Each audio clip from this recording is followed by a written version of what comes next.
बिस्मिल्लाहिर्रहमानिर्रहीम। मैं हूं असद खरल और आप देख रहे हैं मेरा यूट्यूब चैनल। नाजरीन, जौहर टाउन लाहौर में जो धमाका हुआ उस हवाले से सिक्योरिटी इदारे जो हमारे हैं, लॉ इन्फोर्समेंट एजेंसीज और इंटेलिजेंस इदारों ने वो तमाम जो नेटवर्क है ना सिर्फ उसको ट्रेस कर लिया बल्कि 10 के करीब जो उसके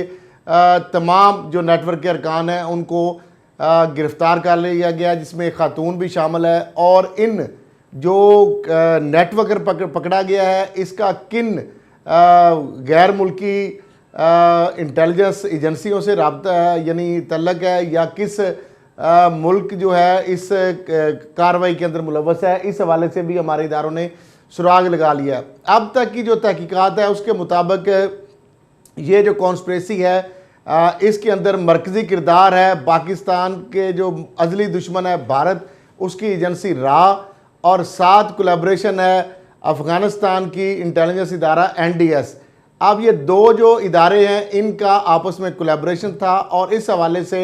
जो इस नेटवर्क के अरकान हैं ना सिर्फ वो अफ़गानिस्तान जाते रहे और अफ़गानिस्तान की इस मामले के अंदर सरजमीन इस्तेमाल हुई है, बल्कि रा से फंडिंग और तरबियत लेने के लिए और इंस्ट्रक्शन लेने के लिए इस नेटवर्क के अरकान जो हैं वो मुत्तहिदा अरब अमारात जो है दुबई भी जाते रहे और वहाँ से इंस्ट्रक्शन उनको मिलती थी। ये पूरा एक नेक्सिस है और इस हवाले से पहले भी इससे हमारे इदारे जो है पूरा एक मुकम्मल डोजियर जारी कर चुके हैं, जिसमें बताया गया कि किस तरह पाकिस्तान के अंदर जो दहशतगर्दी हो रही है उसके अंदर इंडिया मुलव्वस है, भारत की एजेंसी रा मुलव्वस है, भारत के सफारत खाने मुलव्वस हैं। किस तरीके से पाकिस्तान के अंदर जो अपने कारिंदे हैं उनको किस तरीके से माली इमदाद दी जाती है, उनको असला दिया जाता है, उनको तरबियत दी जाती है और इसके लिए मुख्तलिफ जो ममालिक हैं वहाँ पे उनको बुलाया जाता है, जिस तरह मुत्तहिदा अरब अमारात हो या अफ़गानिस्तान हो, और वो सरजमीन भी पाकिस्तान के ख़िलाफ़ दहशतगर्दी के लिए इस्तेमाल होती है।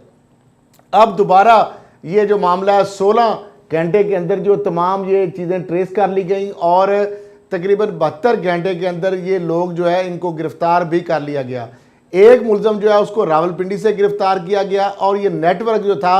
ये कहाँ ऑपरेट कर रहा था, इसके हवाले से भी हमारे इदारों के पास अहम शवाहिद मिल गए हैं कि लाहौर के अलावा रावलपिंडी, कराची और जंग जो है ये 4 जो मुख्तलिफ डिस्ट्रिक्ट्स हैं वहाँ पे ये नेटवर्क ऑपरेट कर रहा था। और ये भी पता चला लिया गया कि वो गाड़ी जो है वो कब इसके हवाले से वो इसमें जो धमाका खेज मवाद या सारी चीज़ें जो प्लानिंग के लिए कब वो हासिल की गई, उससे पहले किसके नाम पर थी, सपुर्दारी किसके नाम पर रही, और फिर ये किस होटल में ठहरते थे और मनसूबाबंदी कहाँ पे तैयार हुई और टारगेट क्या था। ये वो सारी चीज़ें हैं जो कि हमारे इदारे जो हैं उन्होंने इस चीज़ का सुराग लगा लिया है। अब पहले भी आपको बता रहे हैं कि पाकिस्तान जो है उसने अपनी सरजमीन दहशतगर्दी के खिलाफ किसी भी दुश्मन मुल्क के खिलाफ भी इस्तेमाल नहीं की, वो इस पॉलिसी पर कारबंद है। लेकिन दूसरी जानब जो भारत है वो अफ़गानिस्तान की एजेंसी के साथ भारत की रा एजेंसी मिलकर पाकिस्तान के अंदर दहशतगर्दी की मुख्तलिफ जो वारदातें हैं उसके अंदर वो मुलव्वस हैं। और ये वाक़या जो है ये भी उसी का शाखसान है और इस हवाले से तमाम शवाहिद जो है हमारे इदारों को मिल गए हैं। अब चाहिए ये कि हमारी हुकूमत पाकिस्तान और फ़ॉरेन ऑफिस जो है इन चीज़ों को लेकर पूरी दुनिया को बताए कि किस तरह पाकिस्तान के अंदर दहशतगर्दी में मुलव्वस है भारत और किस तरह अफ़गानिस्तान की सरजमीन इस्तेमाल की जा रही है, किस तरह भारत की इंटेलिजेंस एजेंसी और अफ़गानिस्तान की इंटेलिजेंस इदारे जो हैं वो किस तरीके से मिलकर पाकिस्तान के अंदर दहशतगर्दी कर रहे हैं, उसके अंदर मुलव्वस हैं, किस तरीके से वो ये सारी जो लॉजिस्टिक सपोर्ट दे रहे हैं, उनको वेपन दे रहे हैं, उनको असला गोला बारूद दे रहे हैं, उनको पैसे दे रहे हैं, उनको ट्रेनिंग दे रहे हैं। और इस हवाले से मुत्तहिदा अरब अमारात और अफ़गानिस्तान जो है वहाँ पर भी उनको बुलाकर सारी इंस्ट्रक्शन दी जा रही हैं। तो अब नाजरीन ये एक बहुत बड़ी एक पेशरफ्त है हमारे इंटेलिजेंस इदारों के हवाले से, और पुलिस और CTD जो है और दीगर जो लॉ इन्फोर्समेंट इदारे हैं उनकी जानब से एक बहुत अहम पेशरफ्त है। इंतहाई मुख्तसर वक्त में ये जो नेटवर्क है इसको अनअर्थ करना, इसको ट्रेस करना और फिर 10 अरकान को गिरफ़्तार कर लेना, ये समझता हूँ कि बहुत बड़ी अचीवमेंट है। बहरहाल इसमें जो कीमती जानों का ज़िया हुआ, इसमें तकरीबन 3 जो लोग हैं वो शहीद हुए और 22 के करीब जो है वो ज़ख्मी हुए हैं। 23 जून को ये लाहौर के इलाके जौहर टाउन के अंदर ये धमाका हुआ था। इसके अंदर जो हाई वैल्यू टारगेट था वो बेसिकली थे हाफिज़ सईद साहब, और हाफिज़ सईद साहब जो है उनको निशाना बनाना चाह रही थी इंडिया, क्योंकि इंडिया समझता है कि वो उनके दुश्मन हैं और इसलिए उनके हवाले से पहले भी वो इस तरह की मनसूबाबंदी कर चुका है और इनके एक और साथी जो है उसके भी कत्ल के अंदर भारत की ही एजेंसी का हाथ निकला। वो जब इदारों ने तहकीकात की तो अब ये उससे बड़ा ये यानी वो एक उनका हमला था, एक साजिश थी जो कि हमारे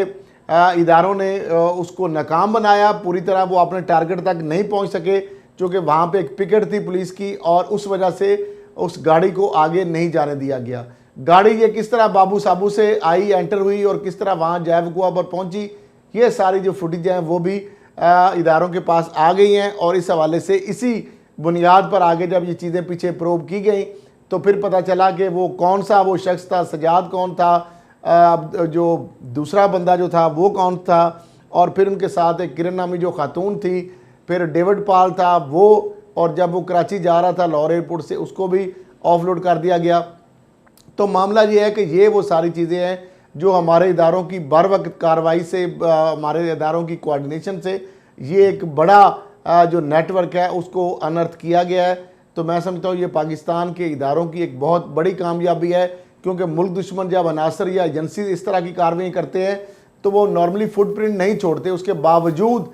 इनको ट्रेस करना, फिर इनको गिरफ्तार करना, तो ये मैं समझता हूँ पाकिस्तान इदारों की एक बड़ी पेशरफ्त है। और हम उम्मीद करेंगे कि पाकिस्तान का फॉरेन ऑफिस, पाकिस्तान की हुकूमत इसको हर फोरम पर लेकर जाए और भारत का जो असली चेहरा है वो दुनिया के सामने लाए कि भारत किस तरीके से पाकिस्तान के अंदर दहशतगर्दी के अंदर उसके हाथ रंगे और किस तरह अफगानिस्तान की सरजमीन भी वो इस्तेमाल कर रहे हैं। आज के लिए इतना ही, इसी के साथ इजाज़त दीजिए। अल्लाह हाफ़िज़।